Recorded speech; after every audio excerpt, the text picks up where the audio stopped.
Welcome back to the Toffee Blues, your source for all things Everton. I am Connor Williams, and we're back with another one of our match day extra time segments. This is from the Liverpool Everton game at Anfield, which we lost 2-0. I'll be discussing the game, the outgoings of the game, the big major talking points, and then we'll follow up with James Pendleton from the Babbling Blues coming on and hopefully joining me a little bit later, and he'll share his thoughts on the game and everything that transpired after the game, and with the referee controversies and penalty shouts and all that stuff that we're hearing quite a lot about now in the media with the PGMOL. Starting it off, my initial thoughts are it's not as bad as I thought it'd be. I thought we'd get absolutely thumped, as did a couple of Everton fans I know, and a couple of just neutrals as well. I thought we'd get thumped. I watched Liverpool. It was about 2 weeks ago now. Turn over Manchester United in a really impressive display. I thought they were going to come. We were going to go to Anfield and they were going to do similar. But we never. I was quite impressed with that.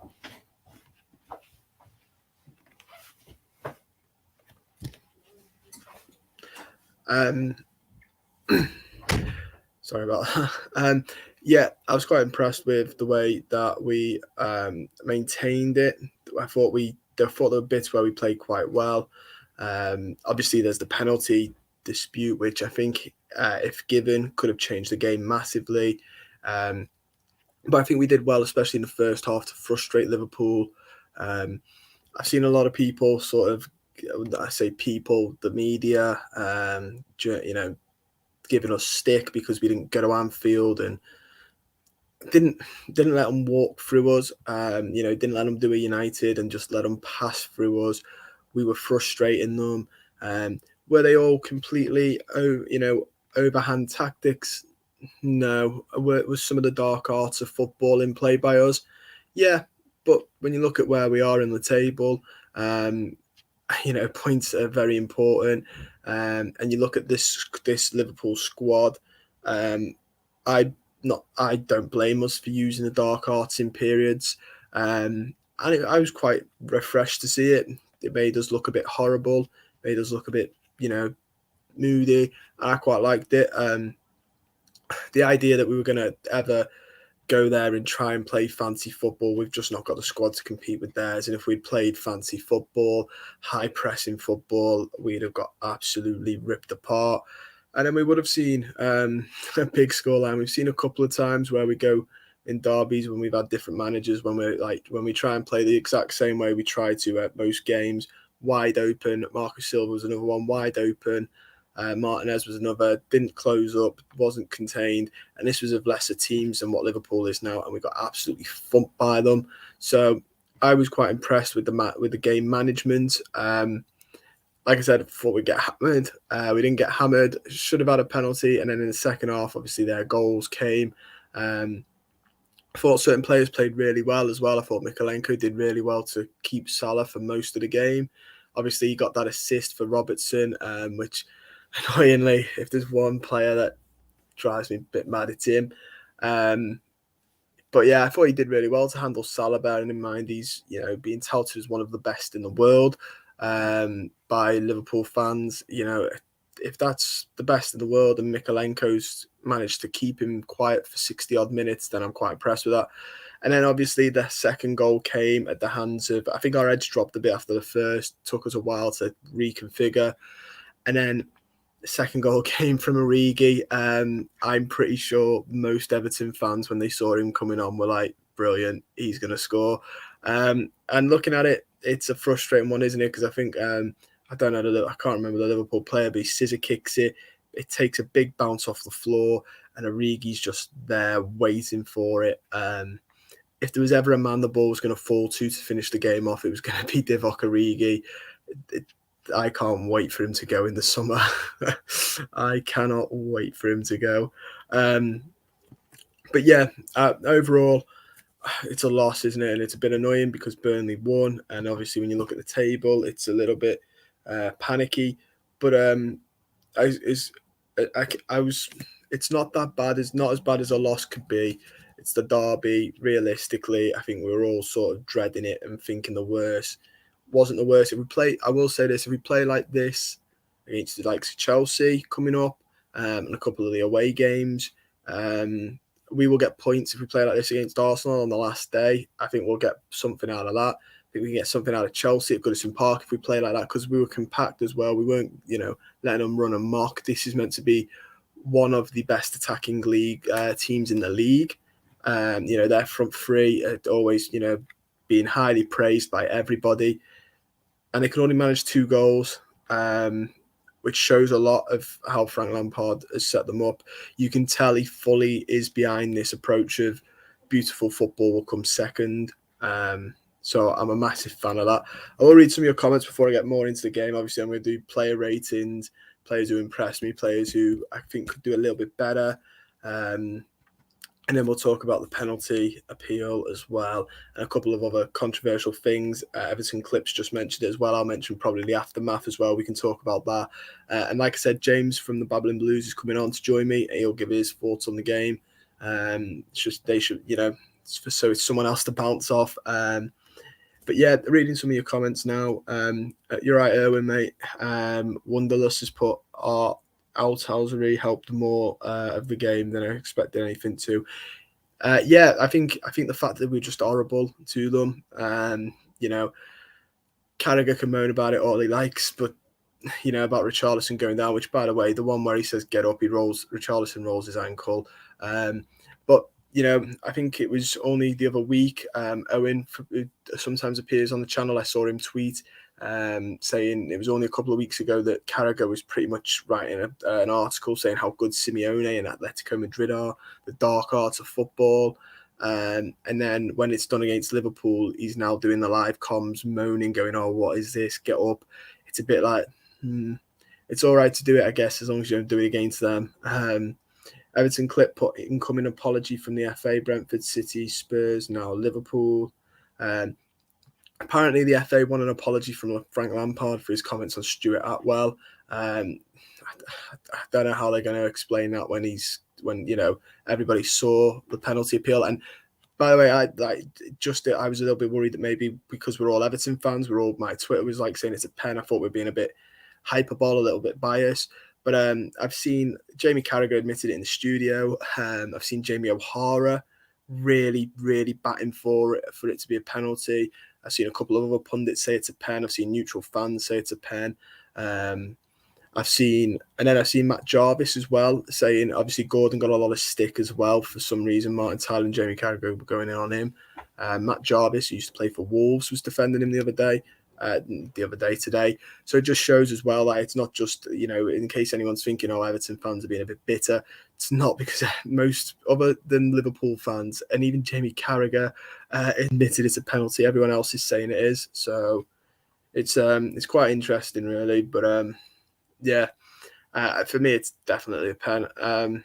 Wonderlist, here comes James. I'll add him on now. You all right, mate? Hi, fella, you all right? Yeah, not too bad. I literally just started, mate. I was just going on about the game. Give me your thoughts on it. Yeah, classic derby, I think, as classic gets for Everton. Play all right, probably deserve something from it, and don't get it. A couple of lapses of concentration from us and a couple of really serious lapses of concentration from the officials. We're used to it, aren't we? We say it most years, and then the occasional year where we don't say it, we never hear the end of it. The way Liverpool fans have gone on about the Lovren Calvert-Lewin one and the Alexander-Arnold one last year, 2 pretty safe penalties for me. They always get brought back up as like we've used our limit of penalties now at Anfield, it seems.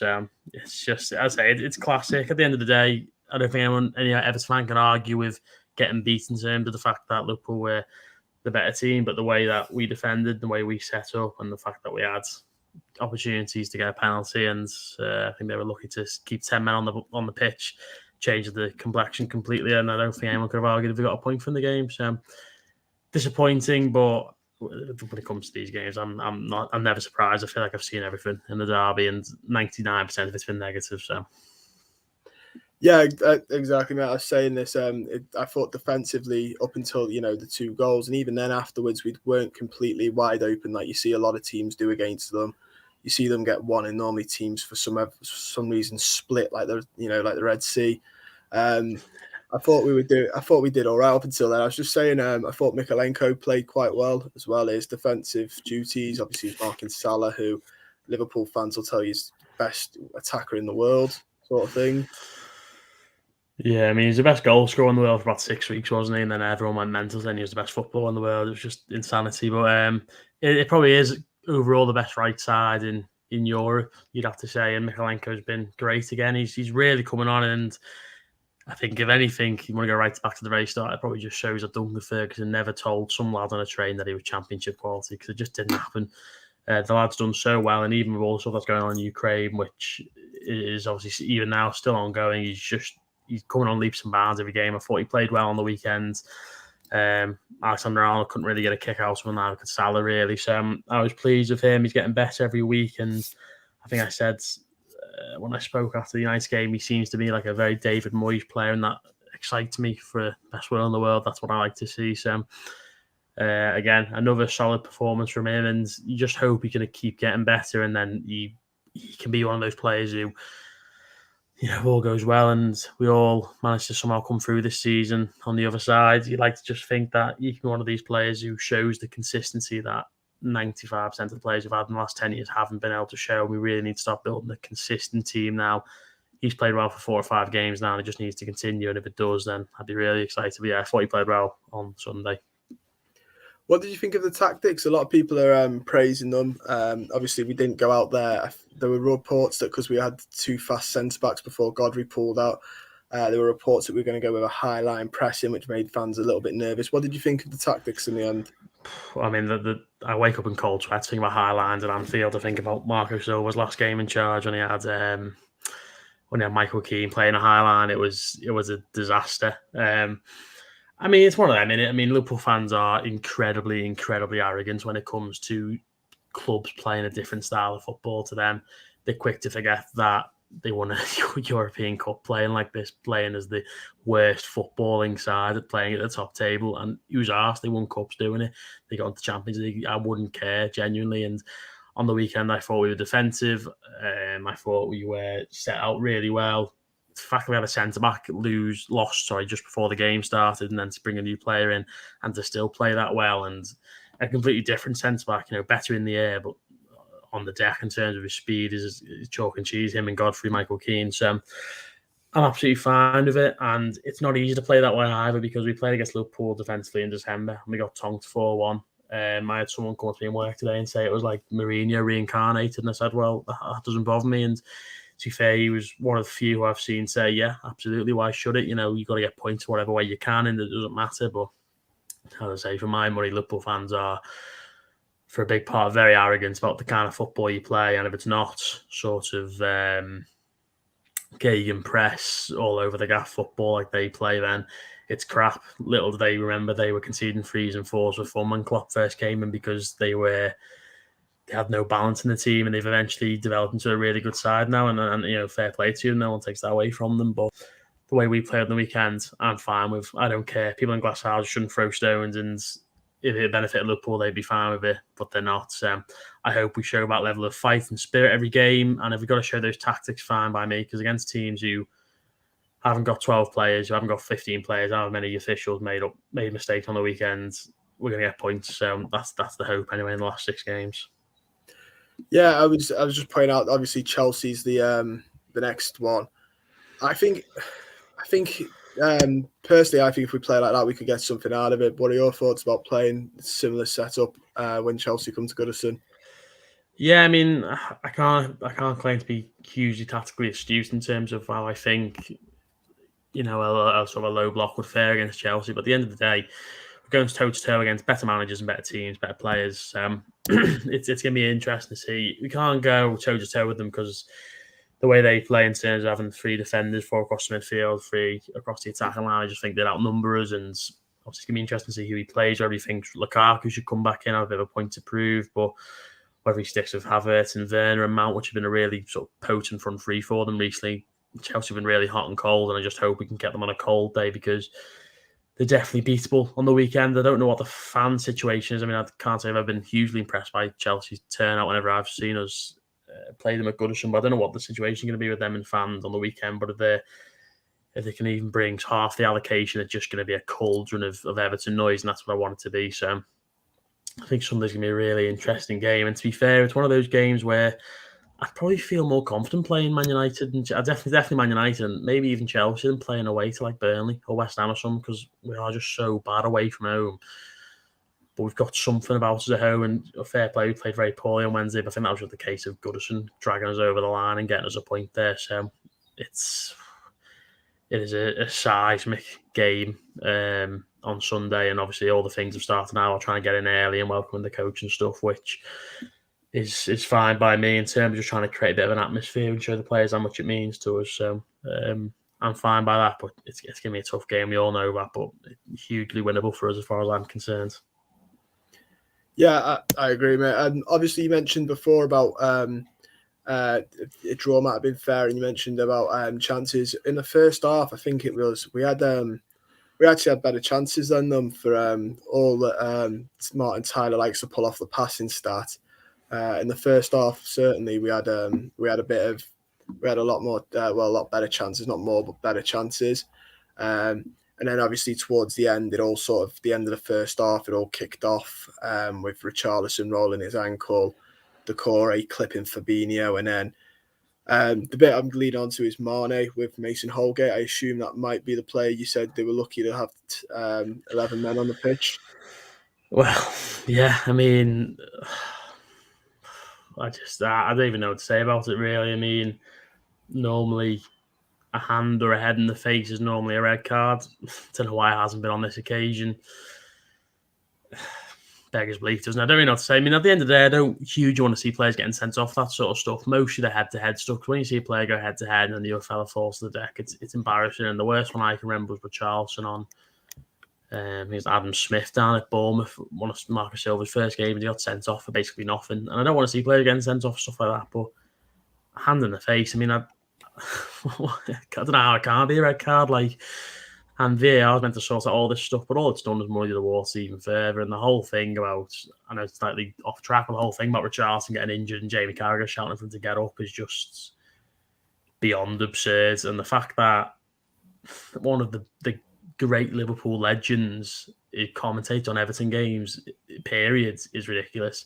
The fact he's commentating on a derby, when he's clearly got a vested interest, it boggles my mind. And Sky will probably love it because it pisses people off, and that's what they're kind of in it for, which is, however you look at that. But that kind of then sets the tone for this whole thing to kick off. And at the end of the day, Everton's got a player down injured. Liverpool, well within their rights, don't kick the ball out. Everton player gets frustrated, and then before you know it, Mane's got his fingers in someone's face, and it's not a red card. At the end of the day, if it's the other way around, it's probably a red card, isn't it? I don't want to buy into conspiracy theories or players at the deck, it's a red card as well, all this sort of stuff. But at the end of the day, I look at that and I say that should be a red card in modern day football. That's what the kind of standards they've set is, and they get a red card right at the end of the first half. Then it's a massively different game. But I think I saw a stat which said they'd not had a red card in 3 years, which doesn't surprise me at all. Couldn't possibly think who that was, but yeah, it doesn't surprise me because they get away with murder, don't they, as we all know. Well, I was going to say, coincidentally, as you brought up that one, we'll talk about the penalty appeal because they've not. I think maybe the last penalty that was given at Anfield was us last season. I think that's right. Yeah, I think it's 46 games. I think someone said. Yeah, which is again absolutely mental until you realise who it is. The penalty appeal for Gordon.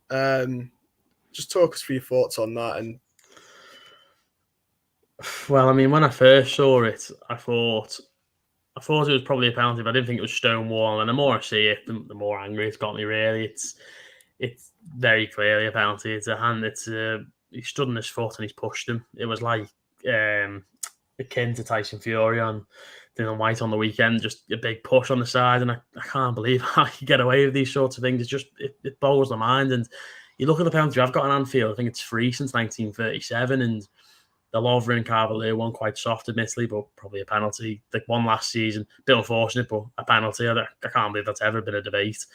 I don't know what the other one is. I couldn't think what the other one might be, but might have been way before my time. But you look at that and you say the ones they have given and the ones they haven't given, it doesn't make sense because it's blatant. It's obvious at the end of the day. If Cavalier didn't get a penalty 5 years ago, I wouldn't be crying about it now because it was relatively soft. But this one is it's blatant. It boggles the mind how they get away with these sorts of things. And I say I don't want to buy into conspiracy theories or anything like that, but if a group of professional officials can look at that and look at the road you on, and Everton come away with no points, no penalties, no chances in terms of putting the ball on the spot and having the best possible opportunity to score a goal against one of these big teams, when can you get it? It just makes no sense. And then look at the one they got in the Champions League final the other year where the ball's at Moussa Sissoko's armpit and it's won them the Champions League. It just, yeah, we just don't seem to get a great deal of luck. I know people will point towards the Pickford stuff last season, which fair enough was just unlucky. Van Dijk's offside, and at the end of the day, he's out of plays and he's in a foul position and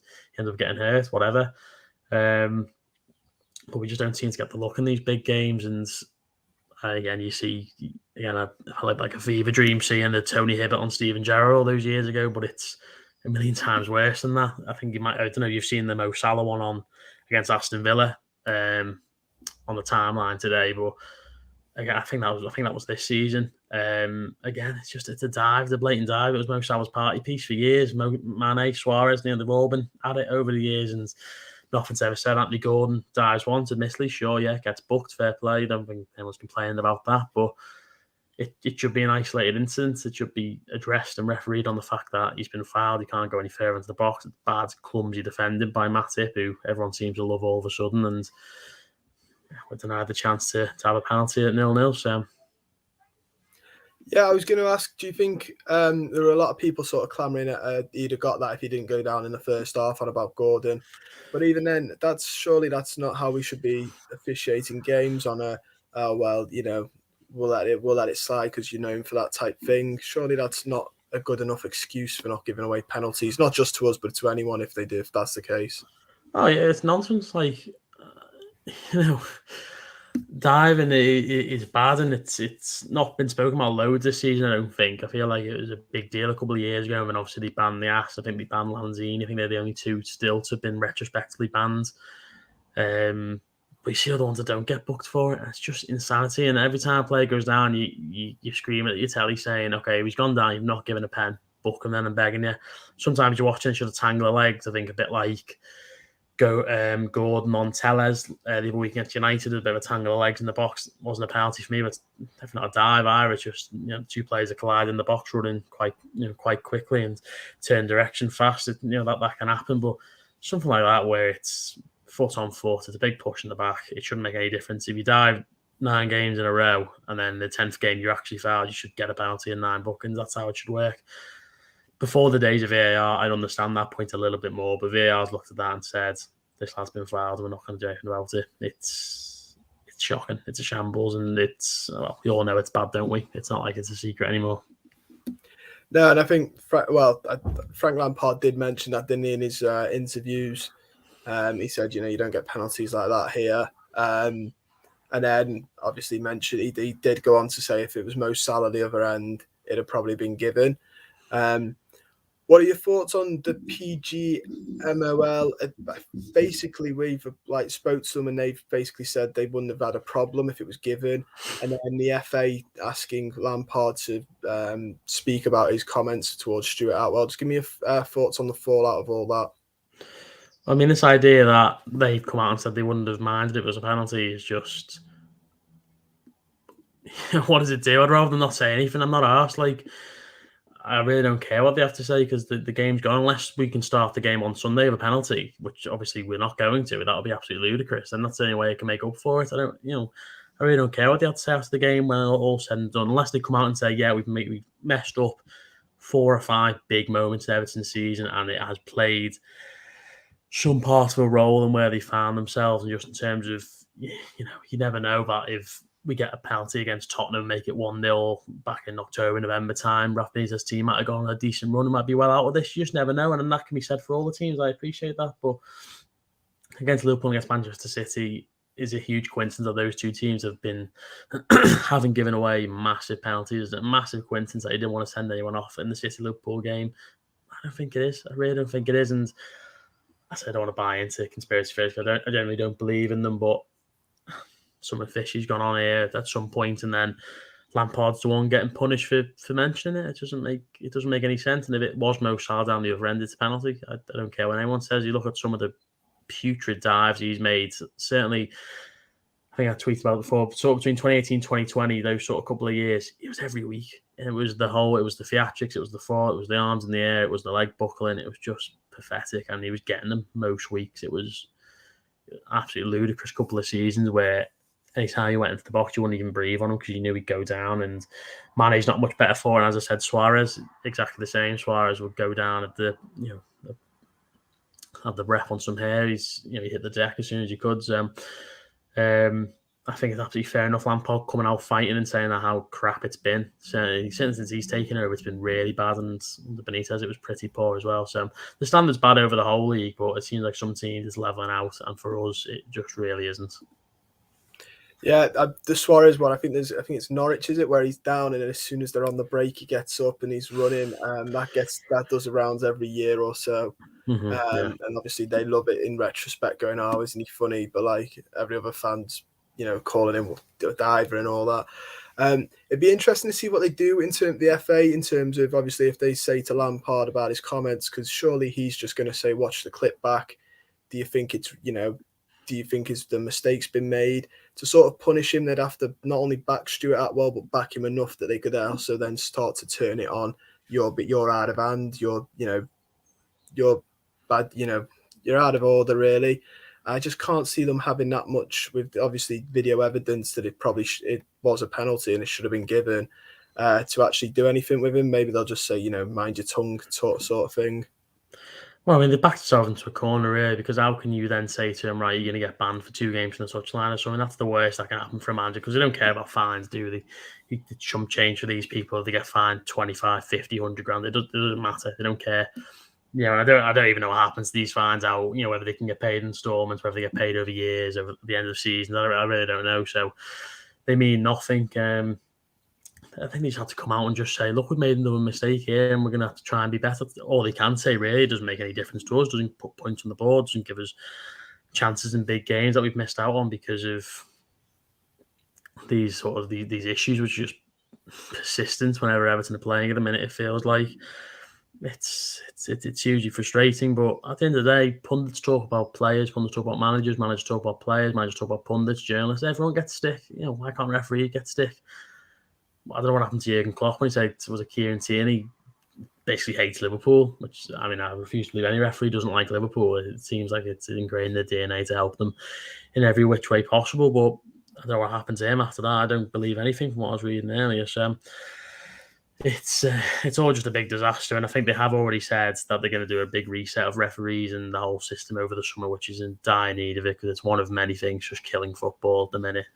The way that English referees are so arrogant and very rarely change their own decisions, and the fact that it took so long for a manager to change his on-field decision at the monitor until it was an Everton play, and it was an incredibly soft penalty away at Brighton when Michael Keane stood on someone's foot. But there you go, Sam.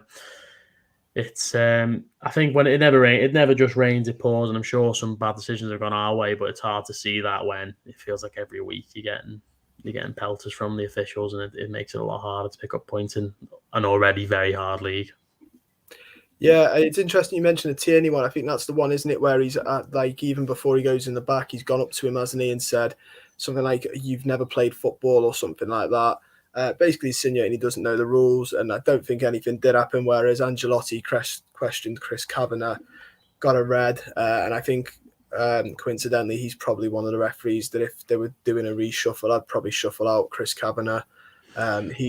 He seems to have an awful reputation for our games, so I could do without him not being in the Premier League next year.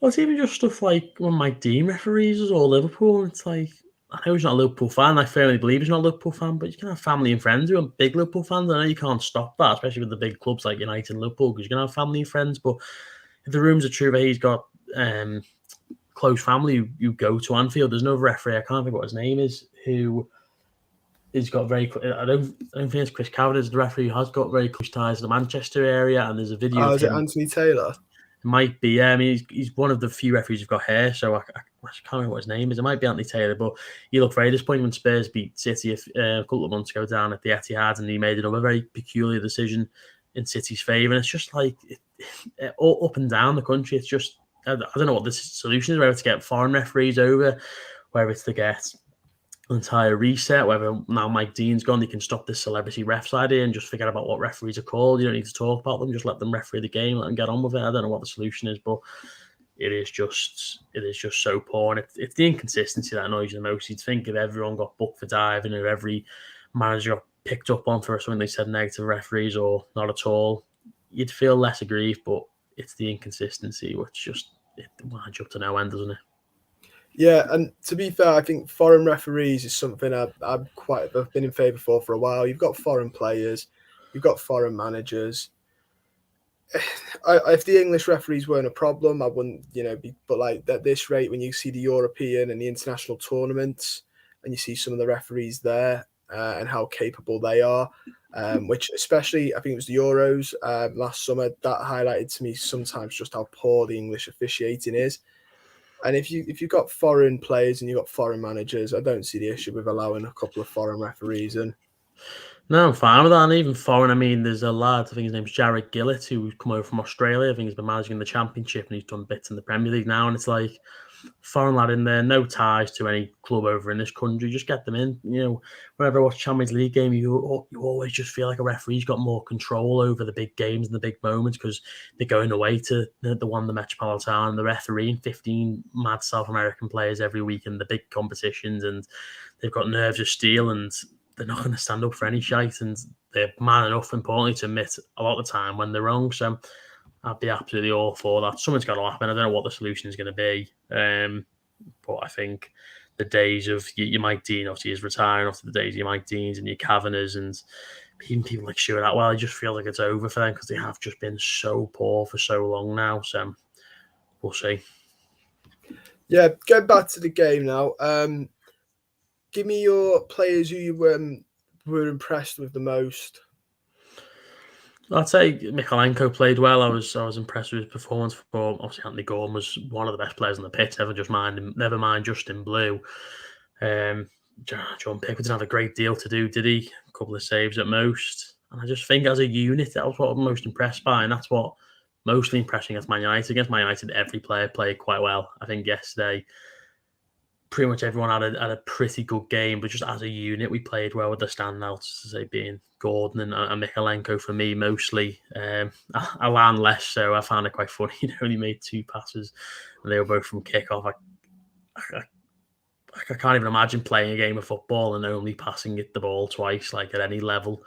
I just found it unbelievable, but quite funny, I suppose. I'd say it's more just the unit and the fact that I just wish he'd done this away at like Tottenham or someone as well, where I think we could have got a result, or in these away games, play like that. And I think we're going to have to pick up points. You'd like to think so anyway. So, especially if you're playing against teams who've got very little to play for, or like the Watford game, for example, who'll be fighting for their lives. So we'll have to wait and see. But I hope that is now a bit of a blueprint away from home. And if they can just sort of make the players geared up to make them think every game's a derby, that'd be great. And that's nice to say because for years we've always said, I wish players thought this was playing against Man United or someone, or playing against a bottom half team at home. We normally steamroll. It was never against Liverpool, but it feels like now we've got a bit of cojones about us, and let's hope the tide turns on that point. And for future away games against teams who aren't, facing it up, one of the best clubs in the world, we're not going to come up against that quality every week, are we? So. No, exactly. I think somebody made a good point on Twitter. I can't remember who it was now, but they were on about the naivety sort of thing. They were saying, now that we look like if we like the Derby, for example, setting up like that, they were like, maybe that's the naivety of Frank Lampard to take till now to find a proper setup for away from home. Do you think it is naivety, or do you just think it's just this group of players is just very hard to find something that gels. It's hard to say, isn't it? Because we officially don't know, do we? We don't know whether he's thought about playing this or whether he is now just now occurred to him. Maybe we'll never know, or whether it'll come out or what. Maybe he was waiting for Yeremine to get back because he felt like he was going to be the one leading a really tight defensive sort of regiment, and then obviously he ends up getting rested for the game and looks to hopefully be not injured, which would be a big boost. But it's hard to say. I probably would err on the side of naivety because he played a very different game away to Tottenham, and we got absolutely stuffed, didn't we? So we will see what he plays in the remaining away games. A game like Arsenal, obviously, we hope it won't mean anything, but a game like that could be the perfect game to sort of show, like, yeah, because they're a team who can get frustrated very easily, and once you can't pick through the locks and can't get in behind and don't get everything their own way, they seem to buckle a little bit. So we'll wait and see. I think maybe that question will be answered in the coming up games. Yeah, it should be interesting to see what he does in the and we've got a couple. Although I do think Watford, especially, I think Watford we've got to be looking at sort of going there and getting a win out of Watford. I saw their not that it matters when it comes to Everton anyway, but I saw their home record before, and their home record is atrocious. But I feel like that goes out the window when we rock up. Yeah, I did see that as well, and I did see a couple of, I want to say funny memes, but they're also quite depressing, aren't they? Because you just think, I'm sure all this sort of culture doesn't help, but at the end of the day, we'll start the away end, and hopefully by then Watford are dead and buried. They have been rotten this season, absolutely terrible, and we owe them big stuff. What happened to Goodison, I think, in October and November time last year. So yeah, they are so bad. They are so bad, and we just really that will be a must-win game. I'm sure by then, even if we do go on some really good run, we'll still need to win that game, obviously in a couple of weeks' time. So that's going to be the big one, I think, and the sort of one that defines whether we will sink or whether we've got a chance to swim, I think. Yeah, especially because a lot of their fans are absolutely dying for us to slip under, with even if that means them going as well. I've seen a couple of their fans on Twitter dying for us to slip under with them for this odd reason of a rivalry they think we have. I mean, yeah, it's just like, I don't even think about Watford, to be honest with you. They are just like I haven't got any thoughts on Watford. I couldn't, stay up, go down. I really don't care because they're Watford. Like, I'm really not bothered. It is bizarre. I can understand being a bit annoyed by the Marcus Silva, Richarlison stuff, but you got to let it go. Either that or they're going back to the 84 Cup final, which, again, you've got to let go eventually. Do you know what I mean? So, but obviously, no matter what their fans want, no matter what our fans want, it's going to be what 22 players do on the pitch, isn't it? So, and let's just hope our players go and say, look, we are better. They're one of few teams, managers, not fan bases, sorry, but home records and sort of home runs where I think we can conquer this and we can do something. So that'll be a massive game. Let's just hope we're 6 points better off, however unlikely it is by then. Yeah, I completely agree. Talk me through the Liverpool goals from the game the other day. Obviously, Robertson's and then Divock Origi's, who, by the way, I think I was saying before, I think most Everton fans, when they saw him coming on, were absolutely like, if anyone's going to finish the game off, it'll definitely be him. Yeah, I mean, it's just, he's the kind of player Everton have just, I can't remember the last time Everton had a player like him who just, and you got to be good to have a player like him in terms of someone who's not going to play, but he's happy to stick around because he wants to get the winners' medals, he wants to get the big money. He's fine with that, and then he'll come on, he'll do something because Origi's not a bad player by any stretch. I think whoever he goes to in the summer, he will probably be one of their starting players in some kind of iteration of a front three, I'd imagine. So, in the first goal, just a lapse in concentration, a bit of an overload at the back post, and then, at the end of the day, it doesn't really matter who it is on the end. It happens to be their left back. A header from that distance is going to be pretty unstoppable. And then the second goal, again, it's a bizarre scissor kick at the back post. It hits the ground, and then it goes to Origi, switched off again. And that's all it was. We switched off twice, and we were punished twice. That's kind of what it feels like.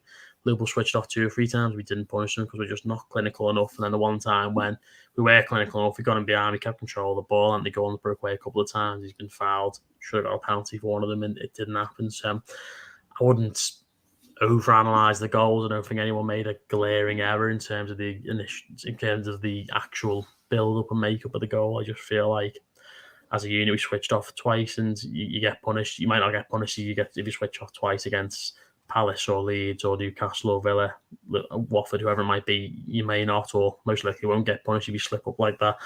But against the best teams, it's going to happen very much like we did against City a couple of months ago, where one mistake and it was good night Irene, wasn't it? So.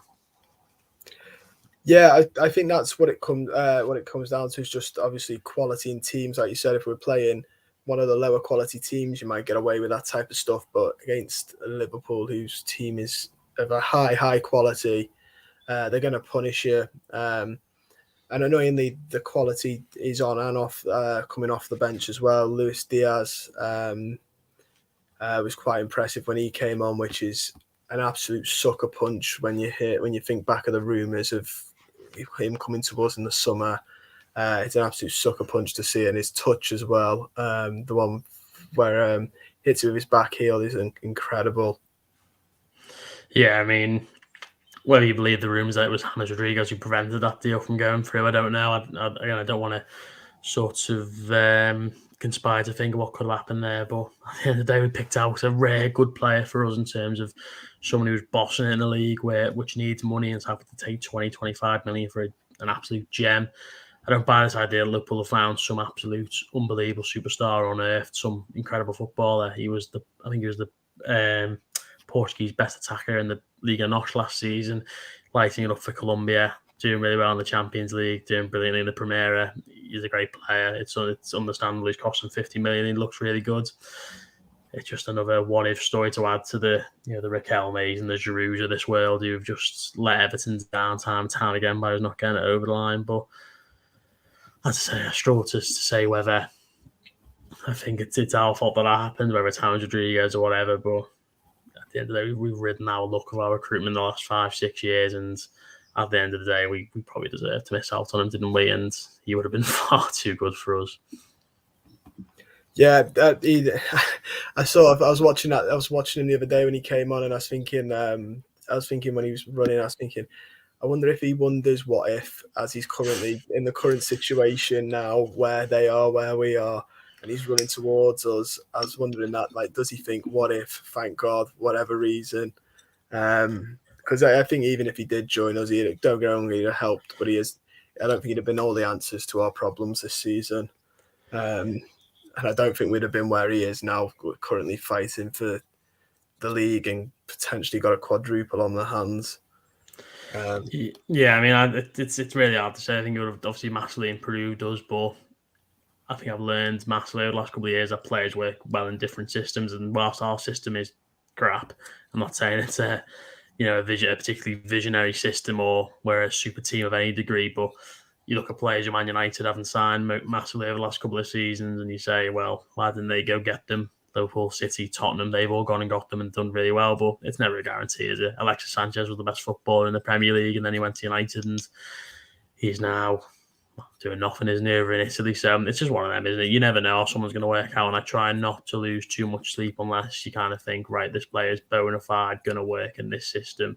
Fits like a glove. He's gone to a team playing a very similar system, but obviously Liverpool play a much better, much more fluid kind of football than we do at the moment. And that's where we're going to have to aspire to. But for the time being, I try not to lose too much sleep over it anyway. Yeah, I completely understand that. Like you said, it's a lot of would he suit the system type player. Obviously, Liverpool, the way they're front three are just next level, the way they all click together. And then you look at the system we were putting out, before Calvert-Lewin's injury, with more of a get balls in the box, cross the ball type of style. So, yeah, I completely get that. One of the players that has been a signing this season that sort of fans are like this on is Dele Alli. Obviously, he came on 73 minutes, so he got a decent bit of a cameo from Dele Alli, I thought. What do you think of him? And obviously Rondon as well, who came on about 4 minutes later, I think he did.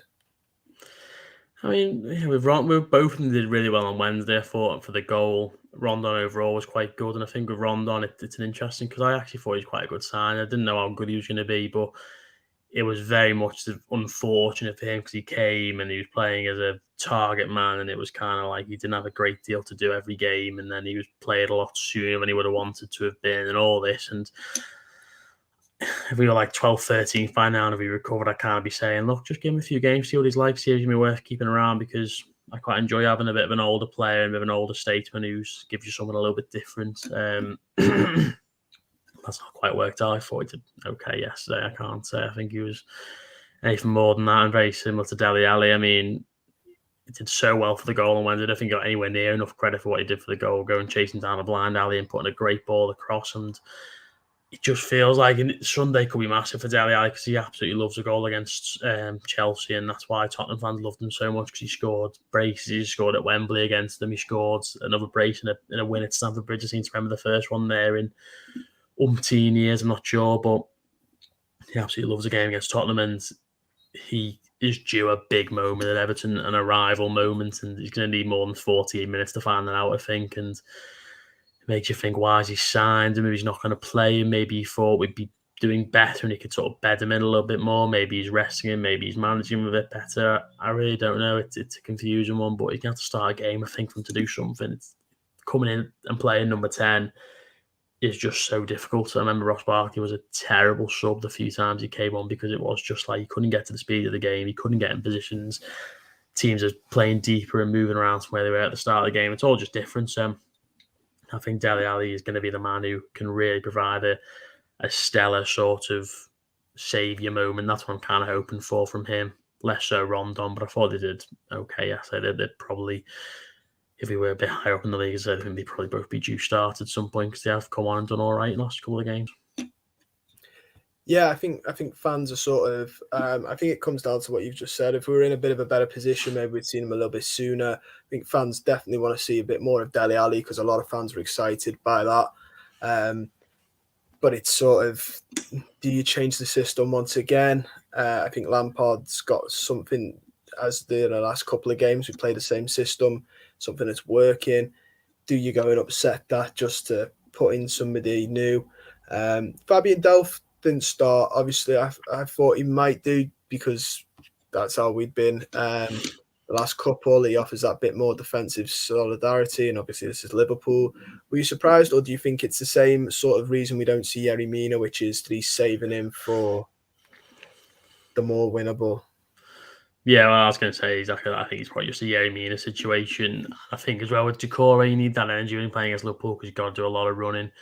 United are very happy to piss the ball about in front of you and kind of wait for an opener, as Liverpool force their way through, and you need energy to deal with that. I actually couldn't believe I was playing the missing 11 game today, and it was yesterday was when we beat Liverpool Anfield last season, and I could not believe Andre Gomez started that game.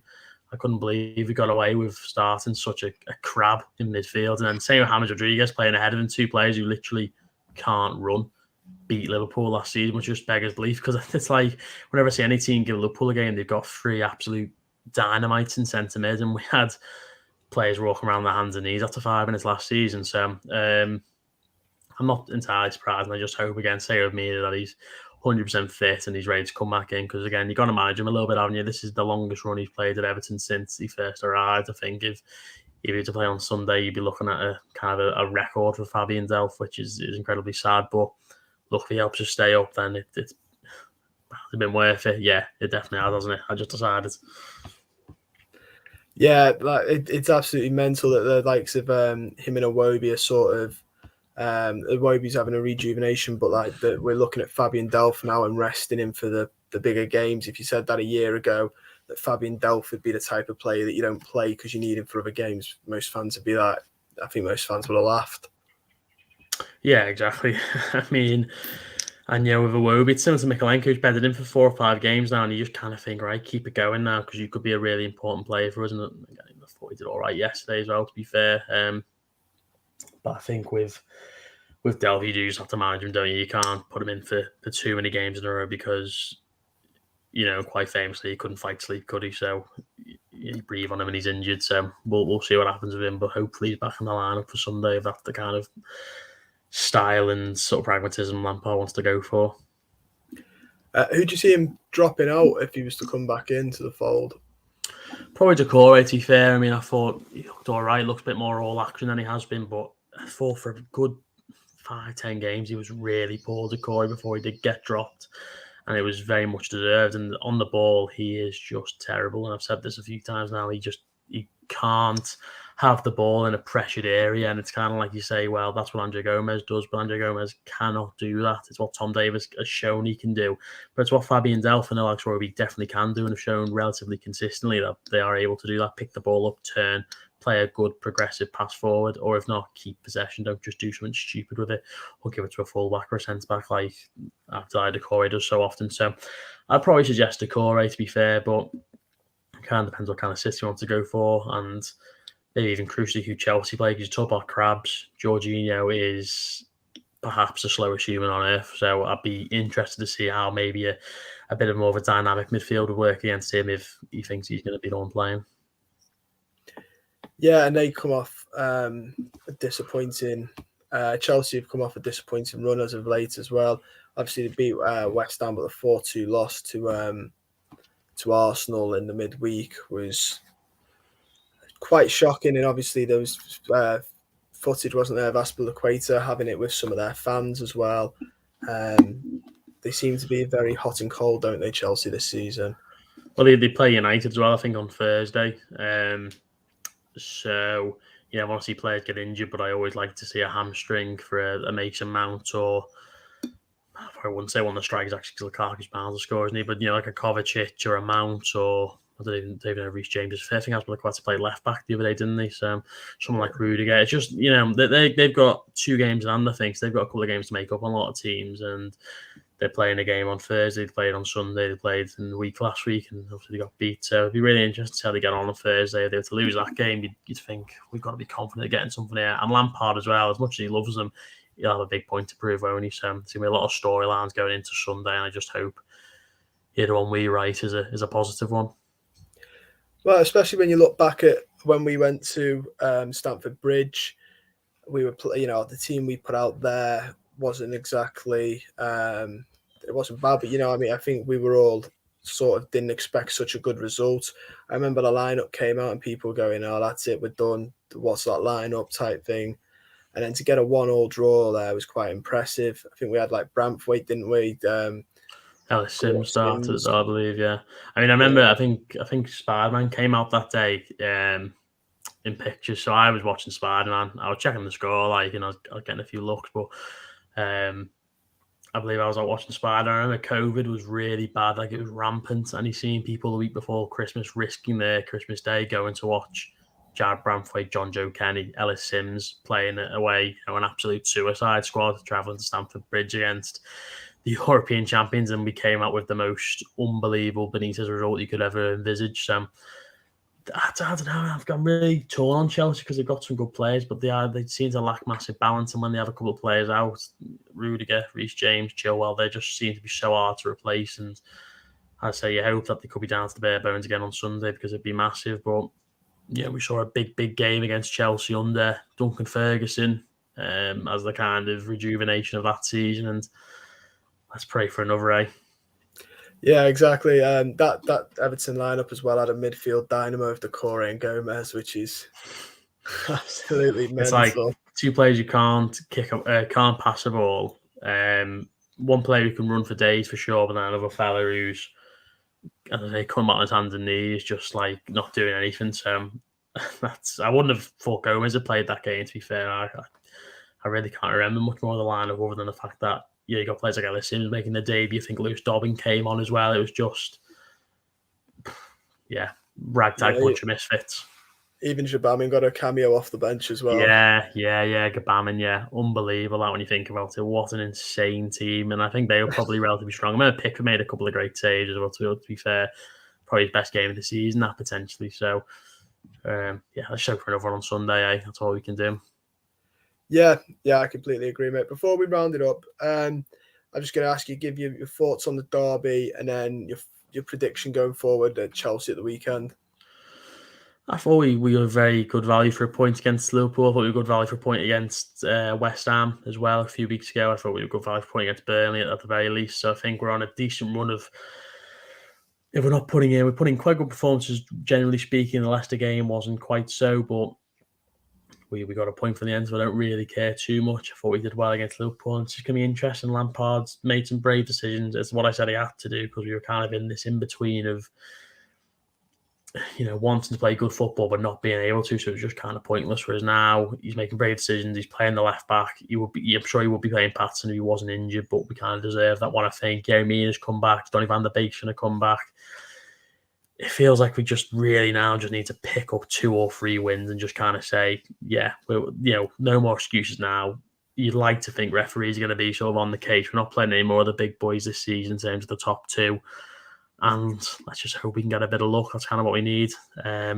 Overall, I thought we played all right against Liverpool, deserved the points. Some really bad refereeing decisions. And once again, so you're seeing the arrogance and you're seeing the hatred from them, which just makes you think, I'm just so glad I'm not a Liverpool fan, no matter how many trophies they win, how many cups they win. I really don't care. At the end of the day, I'll go watch Everton every week. Win, lose or draw, I'm glad to support Everton. As much as we joke about it, at the end of the day, I want to see Everton winning trophies, but I'm very glad we're not them. And then Chelsea on the weekend, I mean, we like scoring 1 goal at home, don't we? That's what it seems to be at the minute under Lampard. So a 1-0 win, why not? Let's go in positive. Let's see if we can get something. If it can be someone like Dominic Calvert-Lewin, if he's back fit, or Dele Alli, that would just be great. And I don't know, I might even put a sneaky bet on Dele Alli, because I've just got a feeling he's due someone against Chelsea, because he loves scoring against them, doesn't he? So that's what I'm hoping for. Well, hopefully you're right, not just for your bet, but obviously for Everton. Yeah, exactly. Don't forget, guys, who are watching the stream, to like it before you leave. We'd massively appreciate it. And the ones watching it back on YouTube, to like the YouTube video as well. If you're watching it back on YouTube, comment down below your thoughts on the Merseyside Derby. You can catch James and the Babbling Blues podcast. The links are in the description down below, as always, in the video. And most importantly, guys, stay safe.